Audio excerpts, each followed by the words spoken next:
అభివృద్ధిని సంక్షేమాన్ని రెండు కళ్ళుగా ముఖ్యమంత్రి చంద్రబాబు నాయుడు నేతృత్వంలోని కూటమి ప్రభుత్వం పాలన సాగిస్తోందని, కేవలం 10 నెలల్లో ఎన్నో అభివృద్ధి సంక్షేమ కార్యక్రమాలు చేపట్టామని కేంద్ర పౌర విమానయాన శాఖ మంత్రులు కింజరాపు రామ్మోహన్ నాయుడు అన్నారు. శ్రీకాకుళం జిల్లా పోలాకి మండలం డోల పంచాయతీ పరిధిలో మహాత్మా గాంధీ జాతీయ గ్రామీణ ఉపాధి హామీ పథకం నిధులు 6 కోట్లు అంచనా వ్యయంతో 6 కిలోమీటర్లు బీటీ రోడ్డు పనులు నిర్మాణం పనులకు శంకుస్థాపన చేశారు. కేంద్ర మంత్రి కింజరాపు రామ్మోహన్ నాయుడు స్థానిక శాసనసభ్యులు బగ్గు రమణమూర్తితో కలిసి పాల్గొన్నారు. ఎన్నో ఏళ్లుగా ఆ ప్రాంత ప్రజలు పడుతున్న ఇబ్బందులను దృష్టిలో పెట్టుకుని పోలాకి మండలం డోల పంచాయతీ డోల నుంచి జొన్నాం వరకు బీటీ రోడ్డు, జొన్నాం నుంచి వనితా మండలం వరకు బిట్ 1, బిట్ 2 బీటీ రోడ్డు నిర్మాణం పనులు ప్రారంభించారు.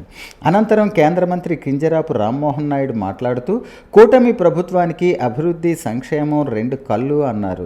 రాష్ట్ర ముఖ్యమంత్రి వర్యులు నారా చంద్రబాబు నాయుడు ఎన్నికల ముందు ఇచ్చిన ప్రతి హామీని నెరవేర్చే దిశగా చర్యలు చేపడుతున్నారని, విద్య, వైద్యం, మౌలిక సదుపాయాలు అందజేయటమే ప్రధాన లక్ష్యమని, రాష్ట్ర ముఖ్యమంత్రి వర్యులు ఇచ్చిన హామీ ప్రతిదీ అమలు చేయటానికి నిరంతరం కృషి చేస్తున్నారన్నారు.